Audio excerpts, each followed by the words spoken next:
Let's get started. So, Doug, you're amazing. I've heard your story and I'm just so happy to have you on. Such an honor. And I think a time like this is when we have to have these conversations, especially where you came from, where you are today, is because of being at complete loss in where you were previously in your life and then being able to rebuild something totally new amongst all the tragedy you came from. So this is the perfect conversation right now. So I'm so thankful to have you on.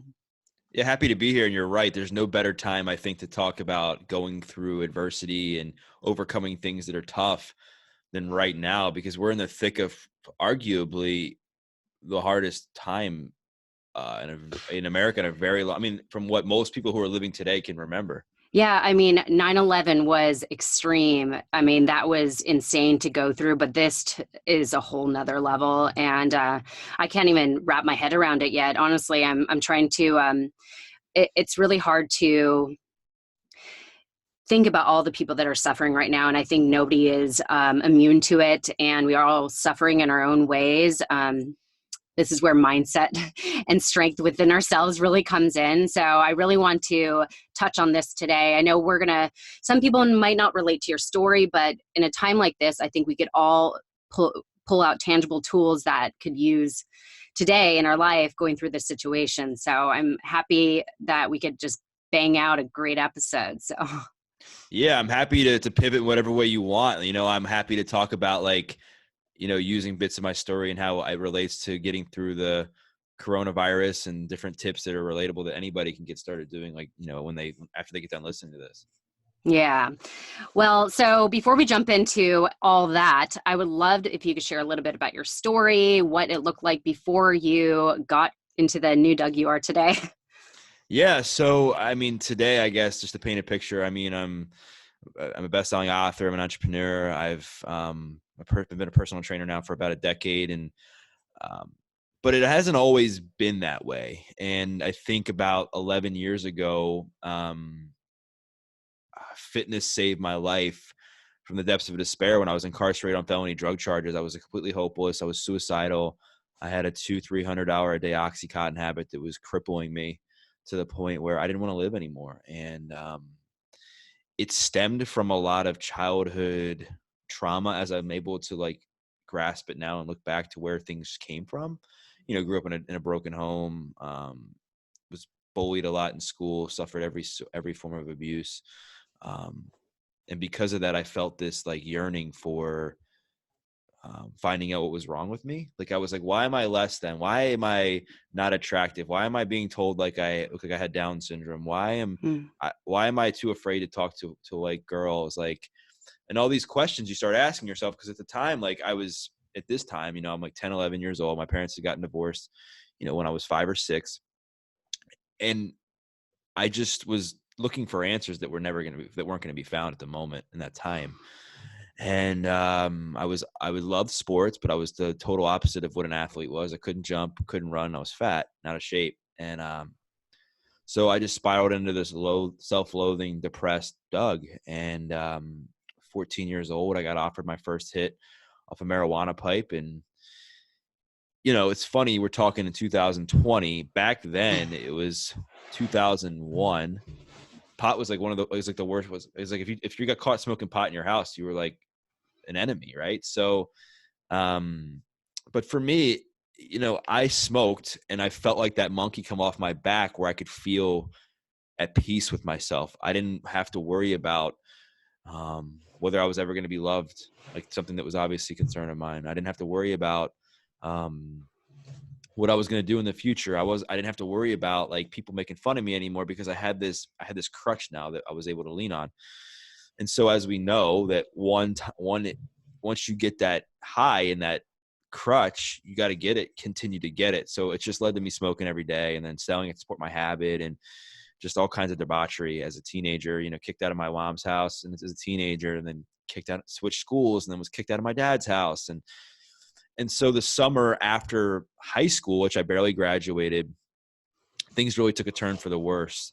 I started experimenting with cocaine. I started, at this point, I had been selling copious amounts of pot, like thousands of dollars worth a week, to make some money and to be the cool kid and feel wanted and loved. Like I felt like wanted when people would blow up my phone. Like I would have like 60, like if I was out for a period of time where I didn't have my phone, like I would get like 60 missed calls. Like that's like, and it's funny you look It's back and be like, interesting. yeah, that like, that was like that sense of like wanting that I never had felt before. Right. Mm. And then through that, I was always like, I was always like a smart kid. I was always sweet, and I always had a good heart, but I just was always kind of stuck in my own way. And asking a lot of questions. And so one summer after, like I said, I've been kicked out of both my parents' houses and I was bouncing around from couch to couch. I finally gotten somewhere where I was more stable. I would like spent 3 months at this point at my buddy's house. And, one night I'm like high as heck on coke. And I was also at this point smoking like a pack of Marlboro Reds a day, eating cheesesteaks, all the stuff is like total opposite of health. And my heart started racing. I started getting massive chest pains. My face went numb, and I literally thought I was dying. Because at this point, I had buried several of my several close friends, and it was just like these thoughts kept running through my mind, like, oh my gosh, maybe I'm having a heart attack, right? Because to me, it was like, hey, it's possible, right? And then I remember getting rushed to the emergency room and being told it was a panic attack. They were like, man, for all the stuff you do, because I was all freaked out. I was like, oh, I'm high on coke, like I'm high on weed, like, because I was trying to be honest with them so they could like properly like save my life if needed to be, right? Yeah. And they're like, wow, for doing all that stuff, like we're taking a look at your heart, you have a strong heart. And I just remember leaving, and like the normal thing would be to just roll out of the whole using drugs and change my friends. That would be like the pragmatic idea, right? That would make the most sense, but of course I didn't. And I started experimenting with more drugs because I wasn't so much addicted to drugs. I was addicted to the community of people I was around too. Mm. That's another part that I think people struggle with, is finding a new inner circle, which we know is so important when trying to change your life. And so for me, I couldn't break that pattern of finding new friends because it was like almost that was an addiction in itself. And so I began experimenting then with painkillers. So somebody offered me a 5 milligram Percocet, which turned into me putting 400 milligrams up my nose every single day within a span of about 9 months to a year, something like that.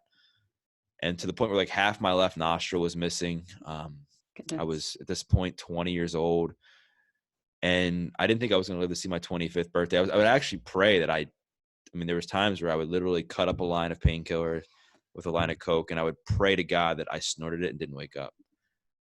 And that's kind of what led me into my rock bottom moment, which is became my biggest blessing, was Cinco de Mayo of 2008. I'm riding around with a few of my friends to go pick up some Oxycontin, and it's nighttime. I had a busted headlight that I'd been quote unquote meaning to be fixed, but subconsciously, I think purposely, I didn't get it fixed.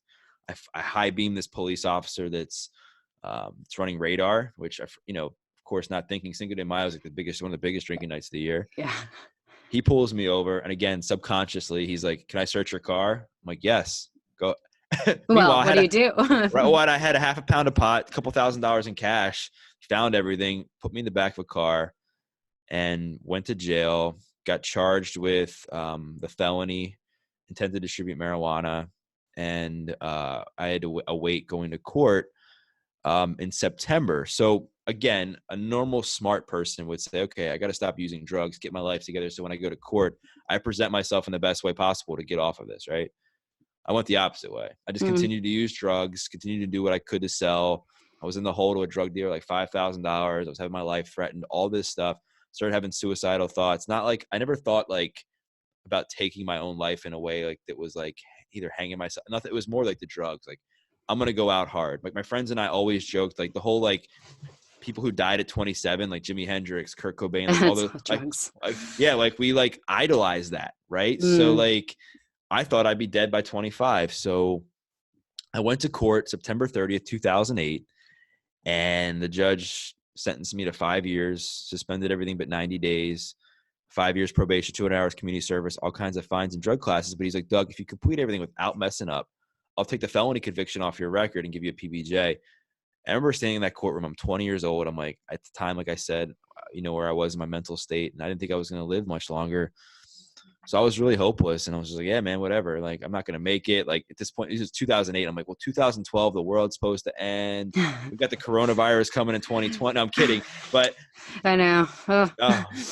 So all kidding aside, right? I thought my life was over anyway. So what did it matter? And I reported to jail a few weeks later. It was about a week after my 21st birthday. And I was crying. I was in a really dark spot, as you can imagine. And I got into jail and I detoxed cold turkey, which anyone who's listening who's ever detoxed, it feels like you're trying to crawl out of your own skin. You're going to the bathroom uncontrollably, having, vomiting for like weeks, like 2 to 3 weeks, like solid straight, of having like the flu. Go ahead. No, I was going to say, well, let me interrupt you there if I Yeah. can. So Yeah. I know obviously you weren't intending to get addicted to drugs and start from smoking marijuana and then to get worse and going into cocaine and selling. And I know you didn't expect that to happen of your life. So for somebody, I'm going to tie in what was going on right now. So a lot of people are in situations they've never been, probably at their lowest low, meaning possibly losing their house, or thank God we can't be evicted right now, but things like that. They're losing careers, a career they've maybe had for 20 years in, a boutique retail store, a boutique restaurant, whatever it may be. They're losing their careers completely flat out. So for somebody at their home right now that is kind of wondering what to do, what to create in their lives, they might go to something like smoking pot. I know marijuana is on the rise right now, selling, which is okay, but it can be overused. Right. And especially another addictive drug, alcohol or cocaine, whatever it might be. So somebody that might go for that when they're stressed, what do you suggest so they don't spiral into using that as the crutch to get them through this time? Yeah, it's interesting you talk about that now being it's 2020 and things are vastly different than it was back in 2008, right? I would just say it starts with this, like life's about choices, right? And we all have choices in how we interact. And, just like, and all choices are predisposed with a thought. Just like you have to have a thought, whether you're going to brush your teeth, you go and brush your teeth, whether you want to go for a walk, it starts with a thought. And I say this because I think it's important right now for anybody listening to this to really start with where your feet are at, like where you are right now. Look at what you have in front of you. Like, do you have today a roof over your head?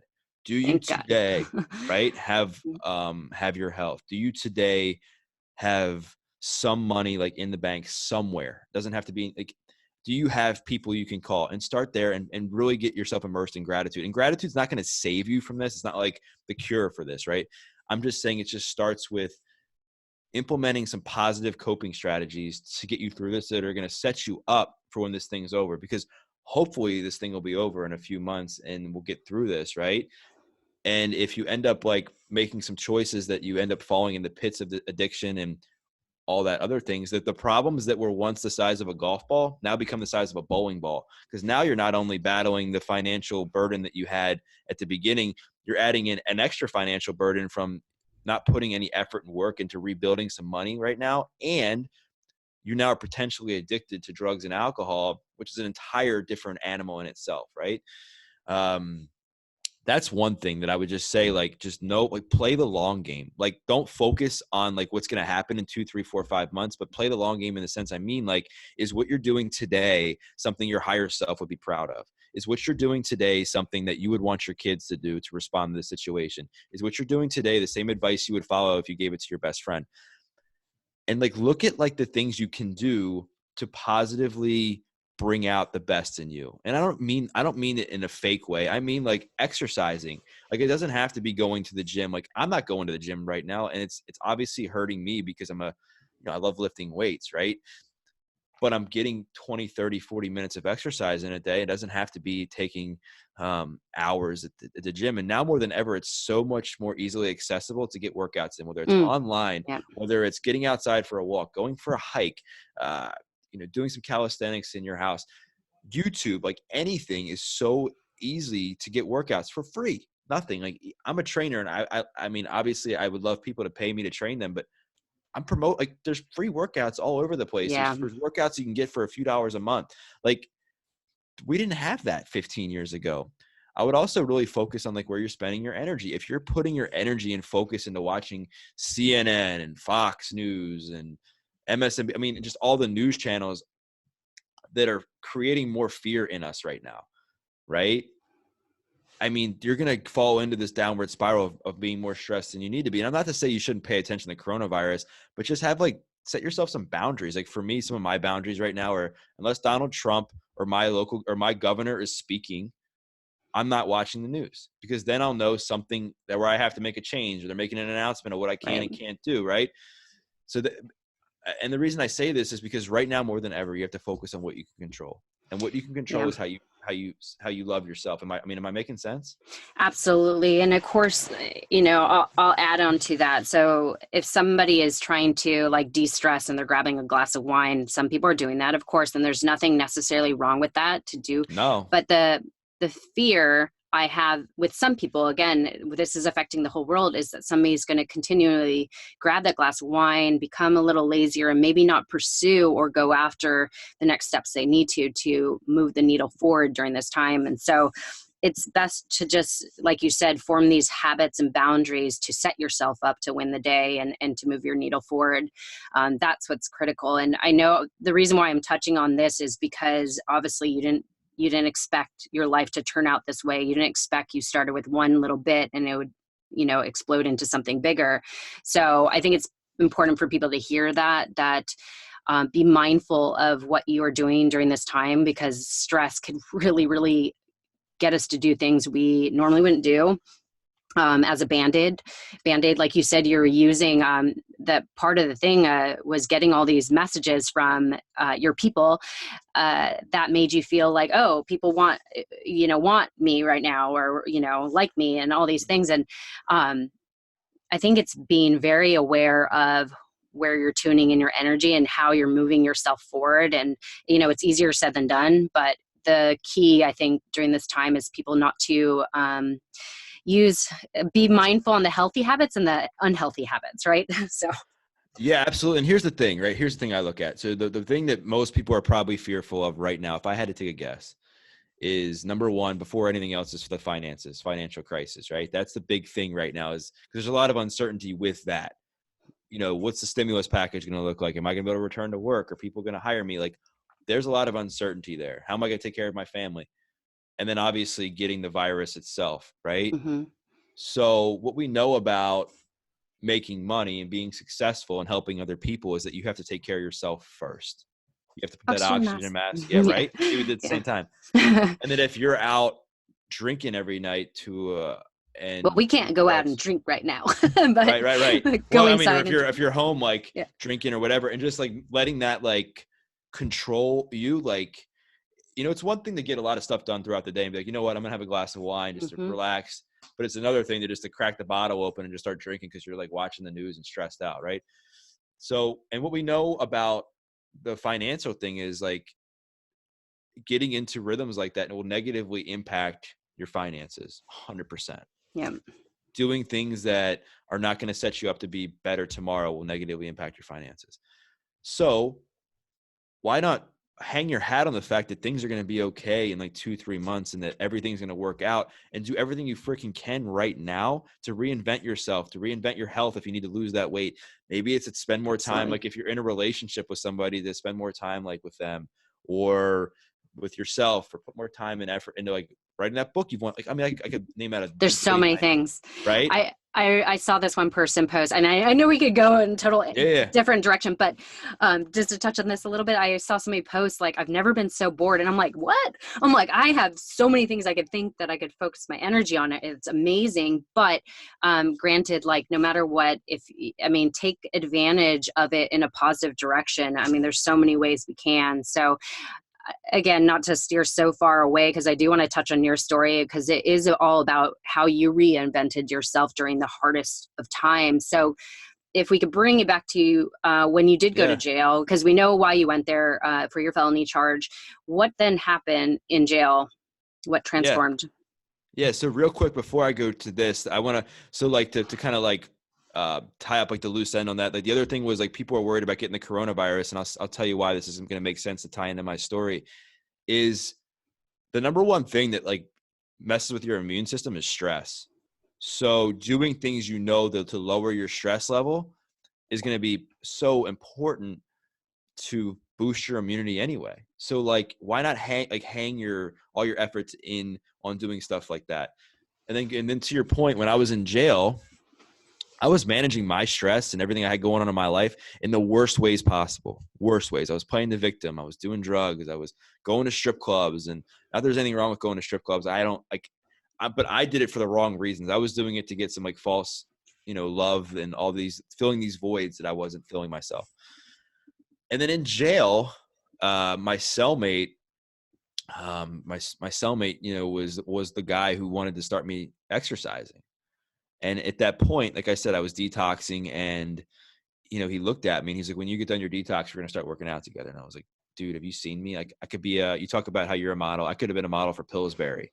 Like literally, like I could have been the guy on the cover of the cookie box. And yeah. And he was like the more jacked version of Brad Pitt from Fight Club. So I'm like, how am I going to ever keep up with this dude? And so what ended up happening was he's sitting there doing, thousands of push-ups that night and hundreds of pull-ups. I'm like, dude, this guy's like a machine. And, it was like during one of these first nights when I was with him that I was, I would always pick his brain about, because he had been in prison for like 10 years prior. And I just happened to be on here because he had a court date in Maryland. And I just was like, what was it like in prison? Like, da-da-da. And then he started asking me about my story, and I started sharing. I started blaming people. I started blaming my parents, started blaming my friends, started blaming this, blaming that. And he looked at me and he said, quit being a bitch. Can I cuss on here? Yeah, for sure. Okay. Just wanted to make sure I wasn't like, and the reason I share this is I know we're in 2020, and I'm just sharing that this dialogue resonated with me. And it wasn't the terminology itself. It was the reason behind it that did. Here's why. He said, Doug, you're sitting here blaming everybody for your problems. You're blaming your parents. You're blaming this. You're blaming that. Like, you got yourself here. Like, no matter what, like there's plenty of other people whose parents got divorced, who got bullied, who got this, who got that, who were overweight, that didn't end up in jail. That didn't end up with a convicted felony. He's like, so you have a choice. He said, you can be a bitch and go cry in the corner like most people will in jail. Like, and they'll say, woe is me and da-da-da. Or you can, he said, you can be a man. Like, you're a man. Like, be a man. Own your stuff. Take responsibility for your actions. And it's up to you to change. I can't change you. The world can't change you. You can change you. And I remember for the first time in my life, and I don't know if it was because it was like some unconditional love that I had felt, or just the fact that I needed to hear that at that moment, I felt empowered. And when you feel empowered and you got like some stuff that you need to work out, like nothing stops you. Right. So I just remember thinking to myself, wow, like, I hate this guy right now, but he's right. You know what I mean? Like, and that whole mindset thing is even like today, like how I approach this coronavirus thing, like Exactly. my choice is my responsibility, do what I can. I'm not going to go down without a fight. Right.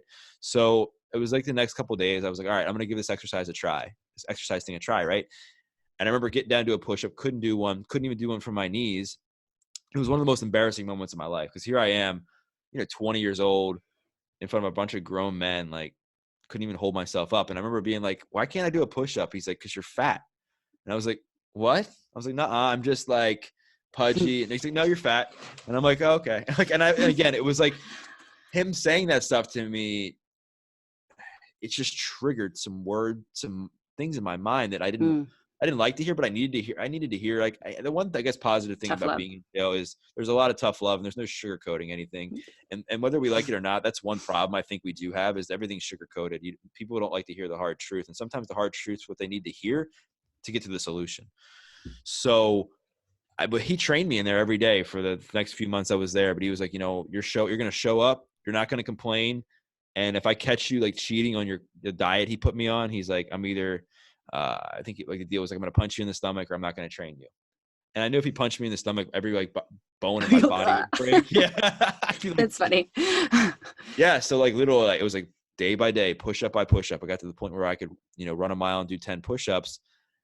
And I had this confidence within myself that I knew that I had this sense of accomplishment I never had. I was able to achieve goals I never thought I could. I was able to like hang my hat on something different than all the negative stuff, to the point where I felt like empowered that I was going to beat addiction. And so the last day I was in there, I cried. I was like, what, how I was literally like envisioning like that Leanne Rimes song, like, how do I live without you? Like, not in a weird way, but like, you know what I mean? Because I just felt like this unconditional love from this guy, like in a way that just like I'd never really felt before. And I felt like my life was completely changed by that. And sometimes like Mm. it's the most unexpected people that help get you the most unexpected results in life. And he gave me a workout plan that day, and I have it framed like right over here in my family room, so I never forget where I came from. Cool. And he told me, he's like, you know, don't mess up, pay it forward, and just work hard. And I got out, kind of stayed on the mission, lost 50 pounds. I tried there, people will ask, like, was there times you wanted to quit? Like, I never wanted to quit, but there was times I definitely tried to get out of it. Like it was like winter time when I got out of jail. And I remember like, I hadn't been running as much because it was cold out. You know, I was like, Excuses like it's right, too right. cold And out. Yeah. I remember him writing me a letter, and I wrote him a letter, and he was like, "You been running?" I'm like, "No, it's cold." He was like, "What?" He's like, "Go get some Bitch. sweatpants." Yeah, that's exactly what he said. He said something a little bit more harsh than that. And like, he was like, and I was like, all right. I'm like, Walmart, Target, like I got to go right now. Like, It's funny. um, and then I lost 50 pounds, and then got motivated to want to help other people use fitness to change their lives. So I became a trainer back in 2011, and I've just been on a mission to help other people not go through the same stuff I went through. And not like that I can fix it or prevent it, but just sharing my message, sharing these tools I've learned.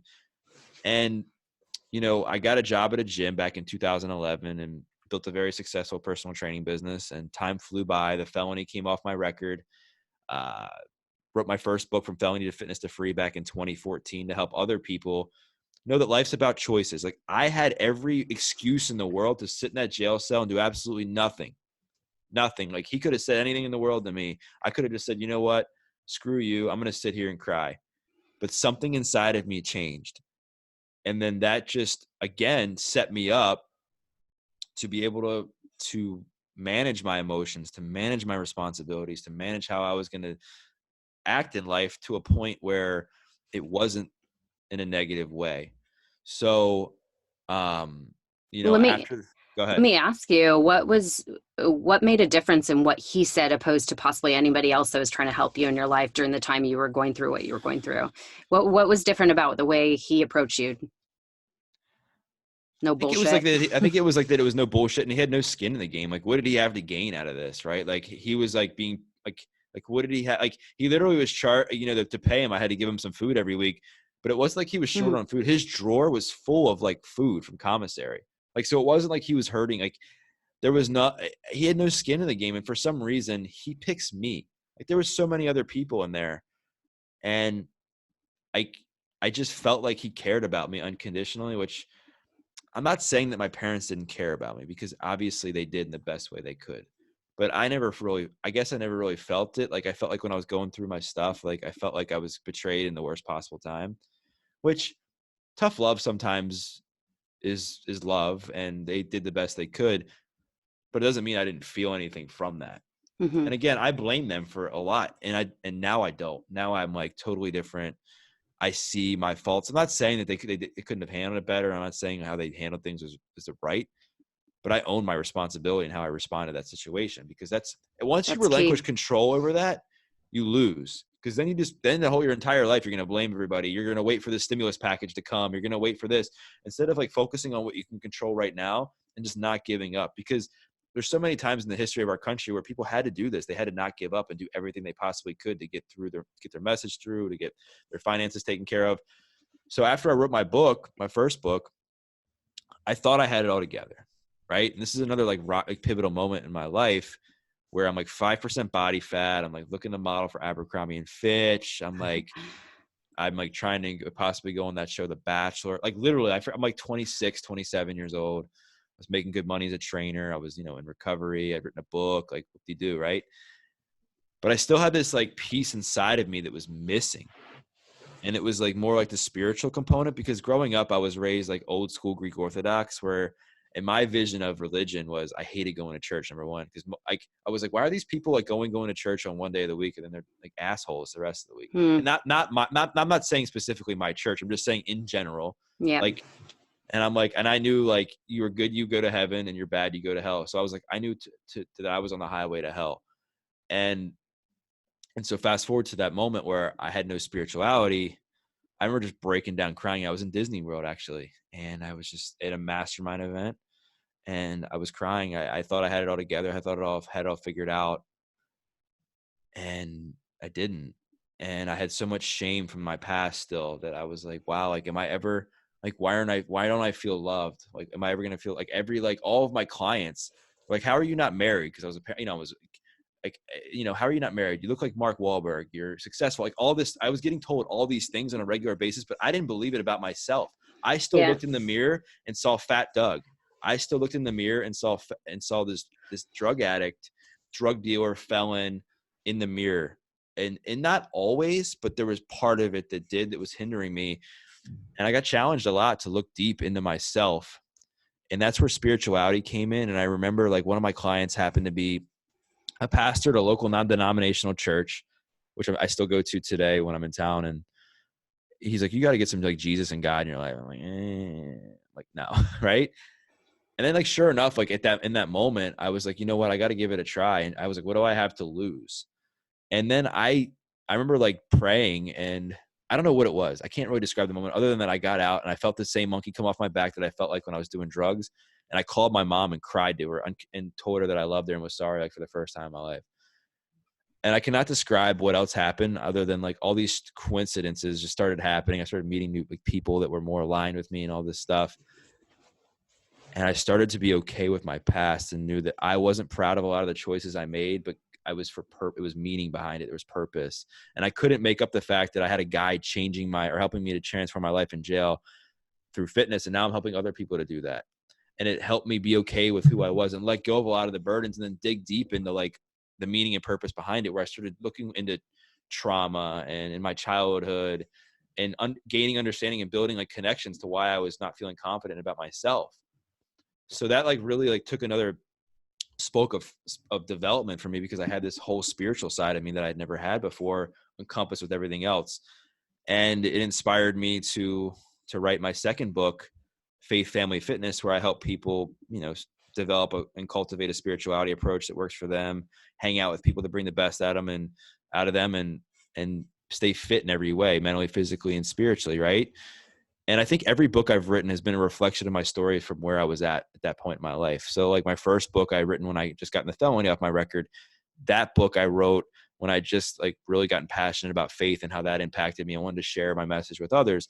And then my third book I wrote last year called The Heart of Recovery, where I interviewed 50 of the most inspiring people from all walks of life who have conquered addiction and they're in recovery. Amazing. All shapes and sizes, different spirituality approaches, influencers, celebrities, everyday people, like everybody. You've was done covered in that. so much since you've gotten out of jail. And I do want to, I mean, there's so many things I want to pull out from this, but number one, did you self-publish them all? Self-published them all. I mean, actually for the third one, I tried to go through a publisher, didn't work out, which is fine. Honestly, looking back, it's like, I'm honestly fine with it. Mm-hmm. But it helped me get inspired to leverage my story more, where I wanted Absolutely. to be passionate about getting on shows and podcasts and like putting myself out there was what my main mission has been. Yeah. Yeah. I was just curious about that. And then, so like I said, I want to pull so many things out, well, let's touch on, since you spun into this a little bit, but your faith. So I do want to touch on that. I'm a Christian myself, and I know that so many people, especially that go to AA, I know that they have a faith-based program, and it has transformed so many lives because of that. And so I want to ask you, how has faith in particular helped you in your perspective of how you're living your life now? Yeah. So faith has been extremely important to me. And it's evolved over the years. It's funny, I didn't go to, everybody in AA, obviously, like one of the biggest obstacles actually from what I've heard from people in AA is like having the whole God thing, right? Yeah, some Uh, people are right, not right, in right. align with that. And I never really went. I never went to AA. I mean, I've gone a few times in the past several years to help support some clients and stuff, but um, organically, like I just kind of did the steps on my own, like not on my own. I don't want to say on my own, but change my friends, change my habits. Just knew I had a problem with X, Y, and Z. Did this and that. So, uh, my faith has evolved over the years.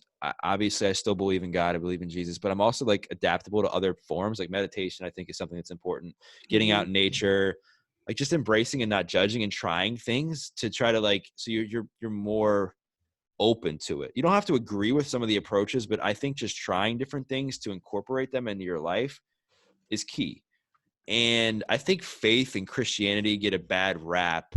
I'll talk about faith first. So faith gets a bad rap because they think you have to be religious to have faith. No, like the definition of faith is believing in the unseen. Like right now we're in a freaking really dark Yes. place and Yeah. we can't see shit in front of us. We can't see any light right now. I mean, It's really, hard. Yeah. faith is like literally knowing there's going to be light if you keep putting one foot in front of the other. That's faith. Fear is keeping you shackled in that dark place and expecting there not to be light. So that's my definition of like faith, faith, and then my faith in Christianity.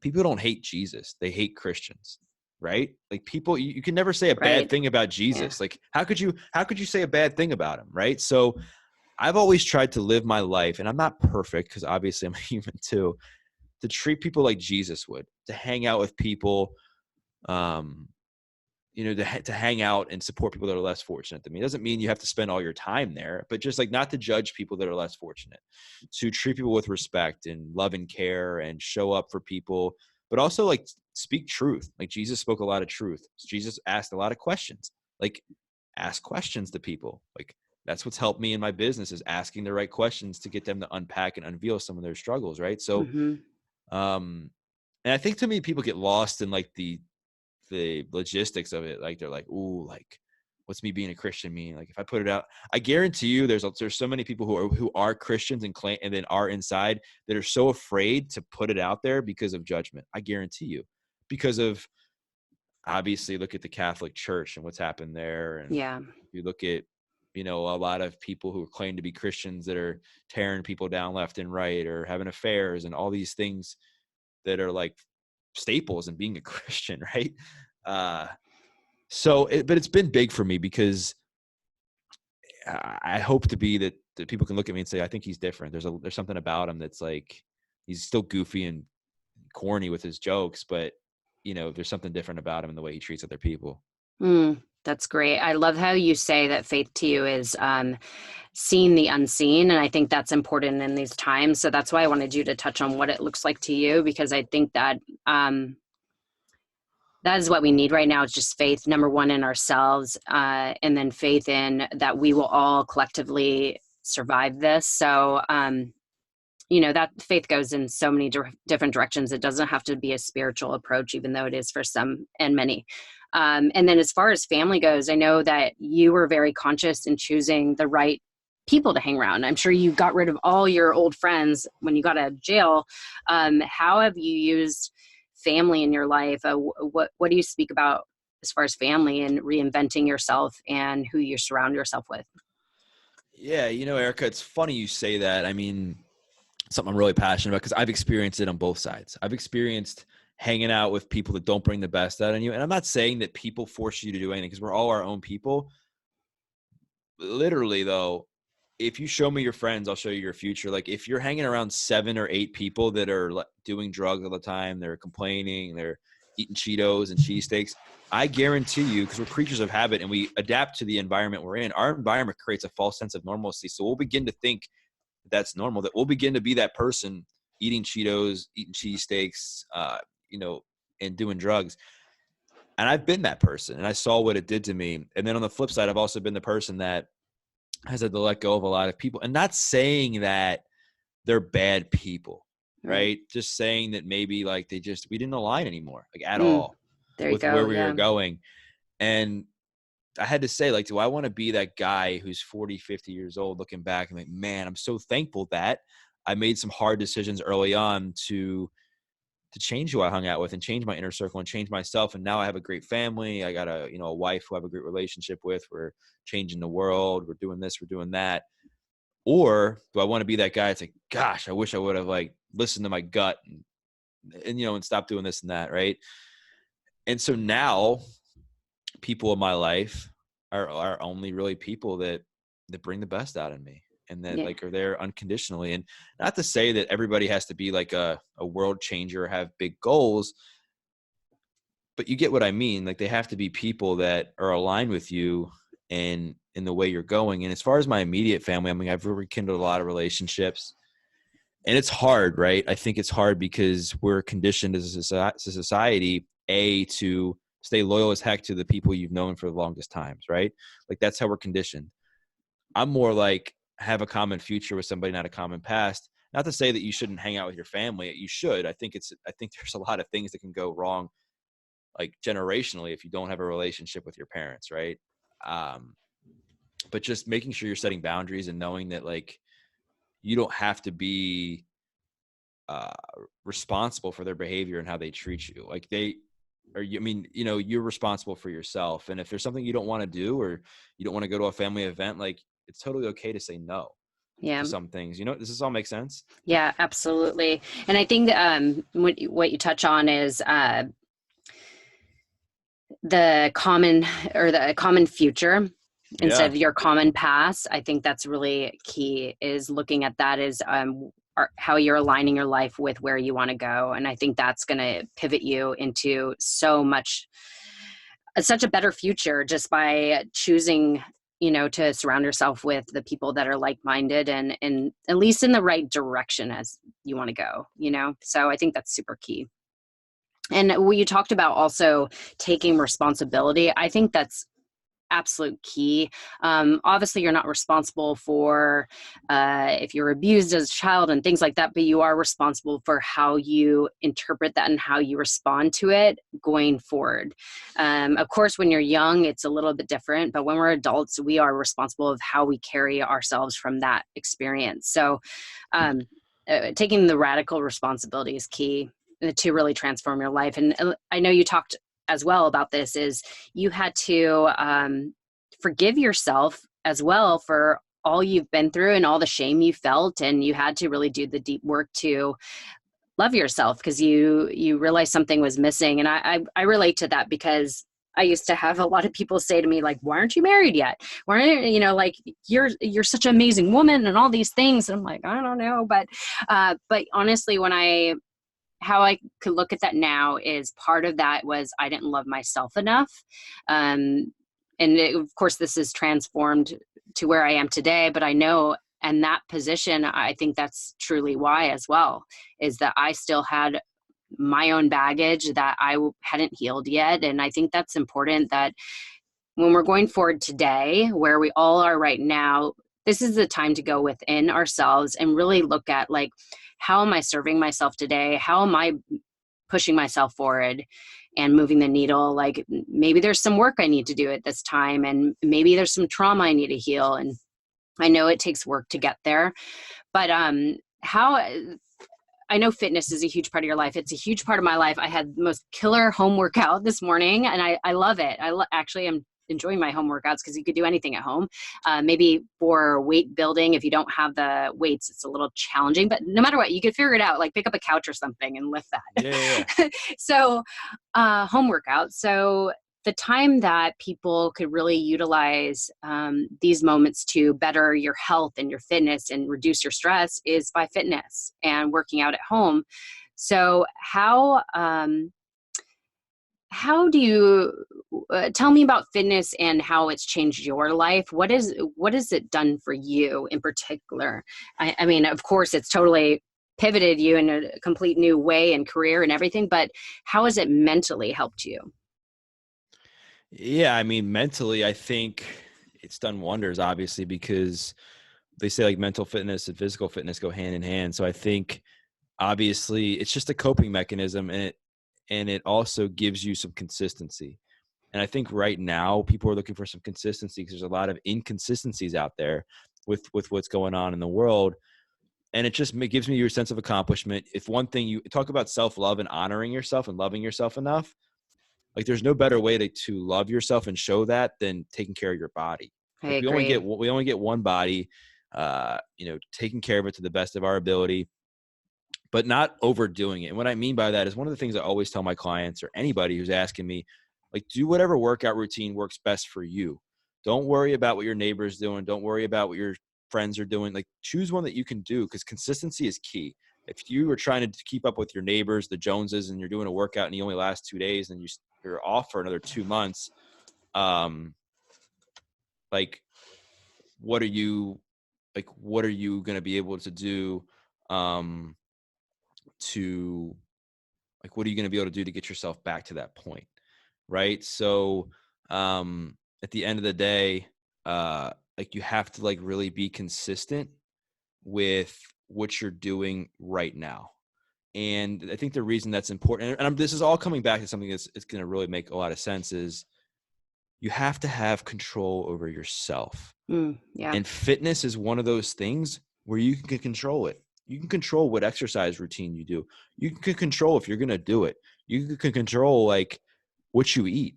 Nobody else can do that. And if you're like, obviously, if you're in a wheelchair and mentally or disabled right now, or to a point where, you are not able to walk or anything like that. I'm not saying that, because there's obviously limitations, right? Yeah. And I guess I should reframe that and say mentally limited, not disabled. I mean, but you know what I mean, Yeah. that you're able to control your fitness routine in front of you. And what that does is it gives you the ability to get comfortable being uncomfortable. Because right now we're in a very uncomfortable time in our life. Right now, where there's a lot of uncertainty, and fitness is one way to know that you're honoring yourself, you're honoring your health, you're honoring your future to be a better version of you tomorrow. Does this make sense?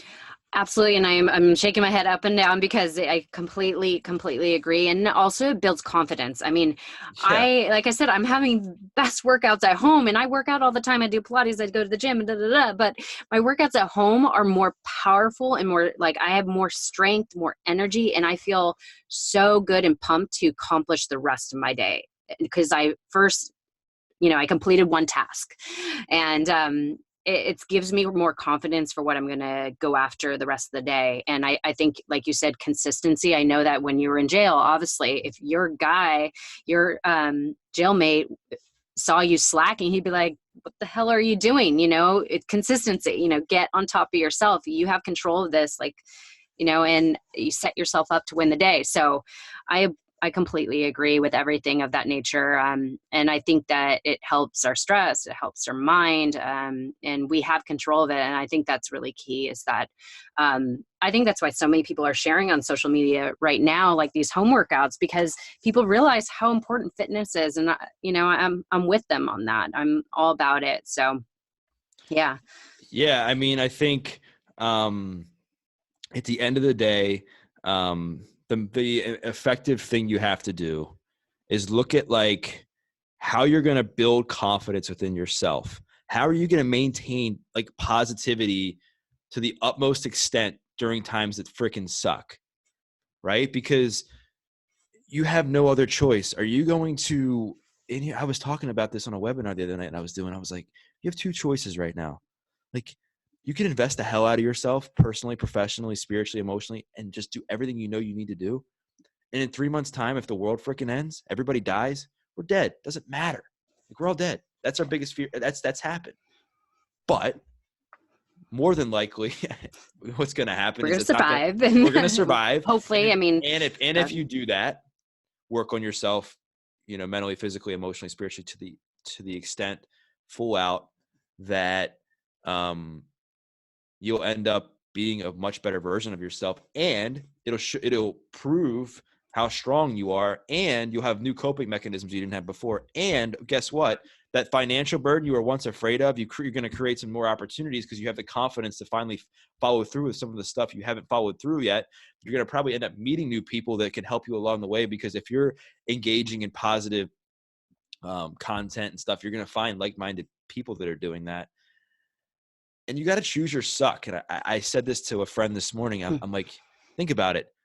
Like starting a fitness program and being consistent with it freaking sucks.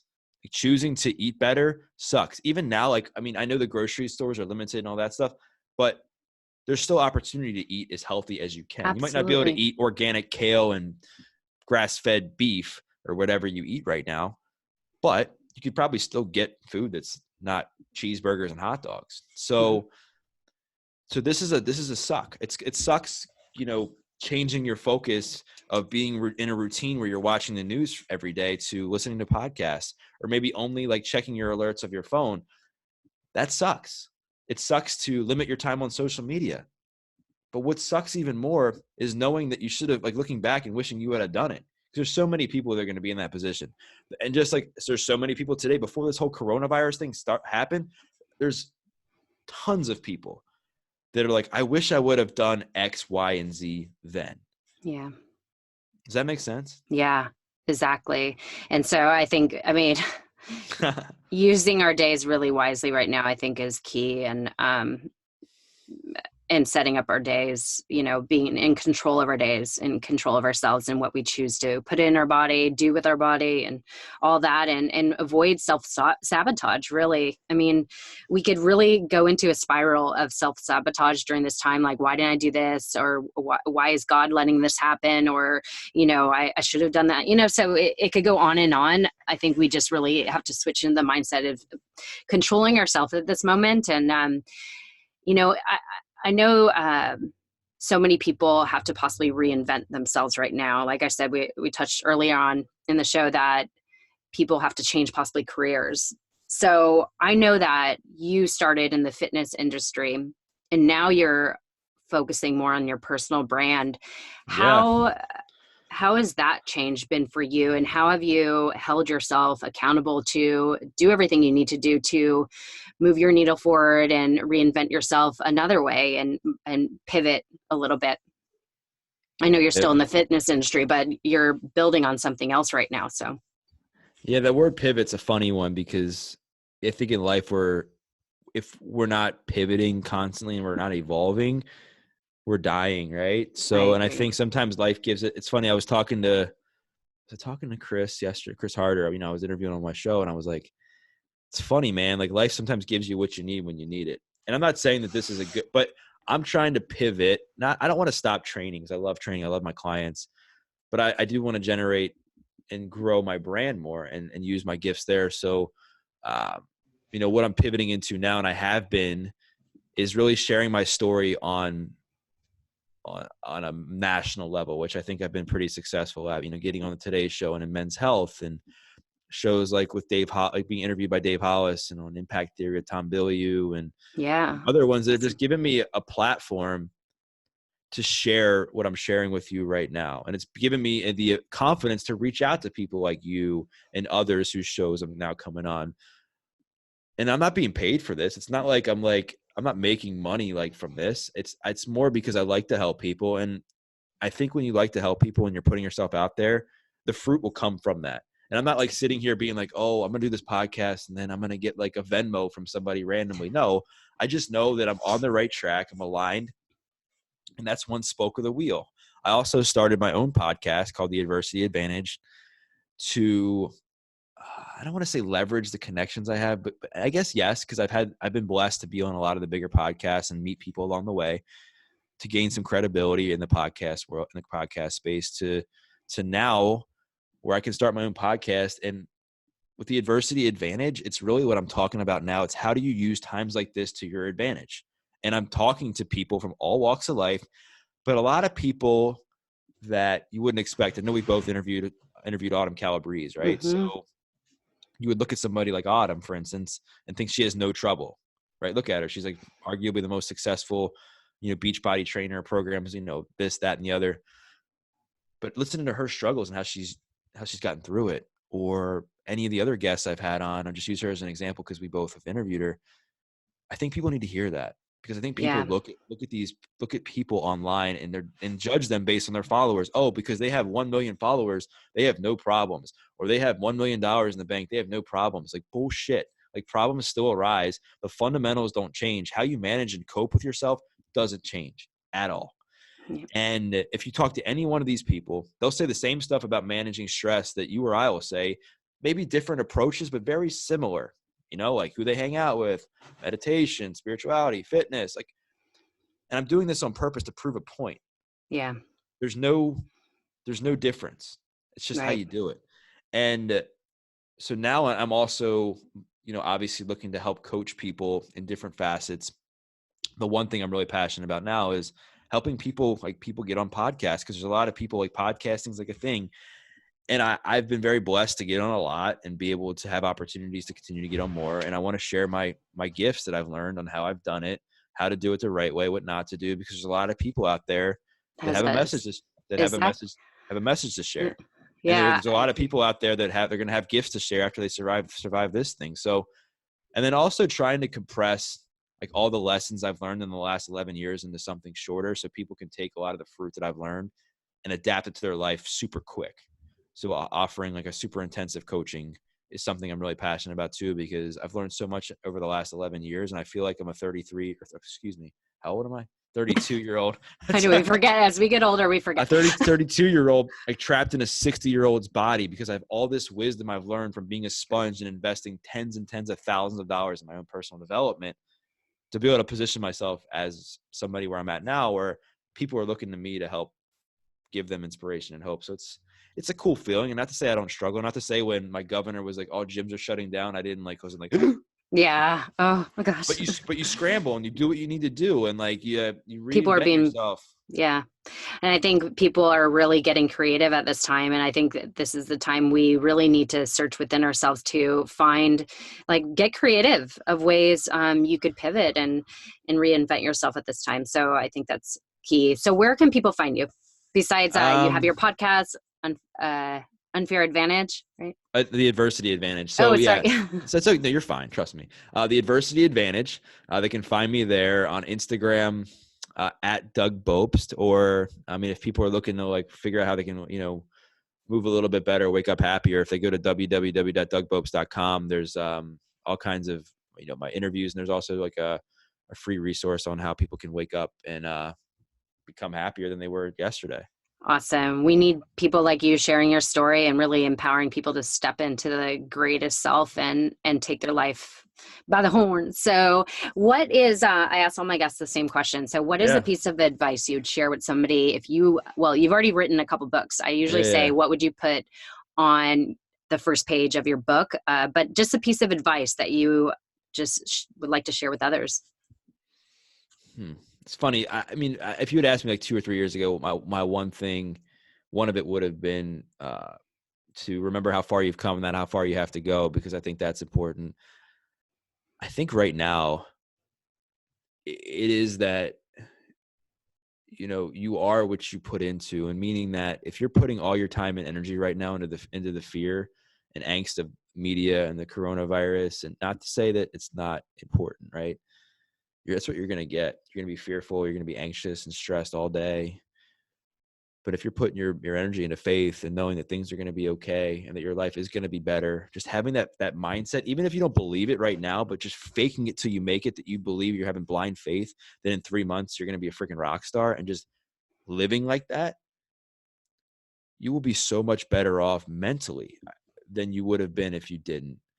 And so I think it's important to remember that, as we're going through this time. If we weren't going through this time, I might have something completely different to say, but it's just the biggest thing I'm seeing is that there's a lot of people scared right now with the uncertainty, and just being able to hang your hat on something positive is going to change you for the best. Not just for the next few months, but it'll build equity in your ability to get through hard stuff. Mm-hmm. Yeah, I love that. And then what is the meaning to you, a passionate, purposeful life?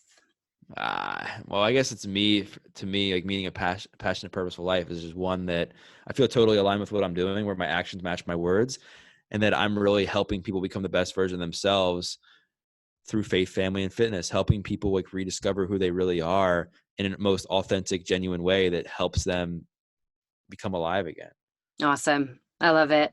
Well, this has been so great. And I know this is I don't know if you talked about coronavirus on another episode yet, but I haven't. thought,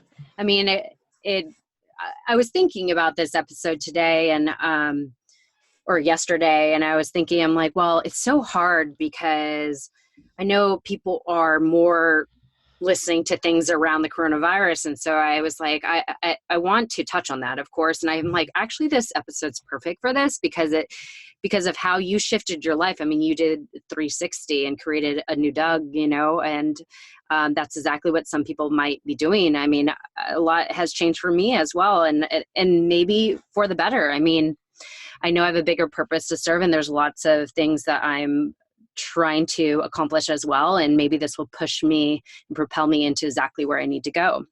Because I've been 16 years self-employed doing one thing. So I know that it's time for possibly a change anyways. So yeah. So I'm Yeah, so maybe, grateful yeah. for this. I mean, honestly. Yeah, I mean, maybe like the one thing I was just thinking off the top of my head, and not to get off on a tangent, is, I think there's something that a lot of models and people struggle with right now is self-love and taking care of themselves and getting into modeling for the wrong reasons, and maybe like taking some time to like coach them on, you know, self-love and how to take care of yourself and honoring who you are as a person to be a better model. I don't know. It just came to me. Yeah, I mean, the only thing, I mean, my type of modeling is a little different, and Yeah, yeah, yeah. no, No. I'm so detached from the model world, Yeah. because like my body is used. You like chop off my head, it's just my body that's used. But I don't even associate myself as being a model because I've been doing it so long, and it's very much a professional field that I'm in, and my background is fashion design, and so it's a little weird, but that is one thing that is very important, that a lot of models get so wrapped up in their looks and they get so paranoid if things aren't in place and all that stuff, and they nitpick everything opposed to really working on their mindset around their image and all that. So I completely agree. It's important these days. Absolutely. So yeah, thanks for sharing that as well. Yeah. I mean, and anything, like if anybody's listening and is struggling, just don't hesitate to reach out. I'm pretty accessible. I try to get back to as many DMs as I can. It's not always, possible. But I do have a little bit more time on my hands these days. So I know. Well, thank you so much, Doug. This is so awesome. I can't wait to share this for everybody to hear it. And again, thank you for your time. I know we're a little bit more flexible these days, but yeah, I know we still have this schedule we need to keep ourselves accountable and consistent. So thank you again, and stay healthy, stay safe, and just keep positive. you too. I enjoyed it. Thank you. Thank you so much.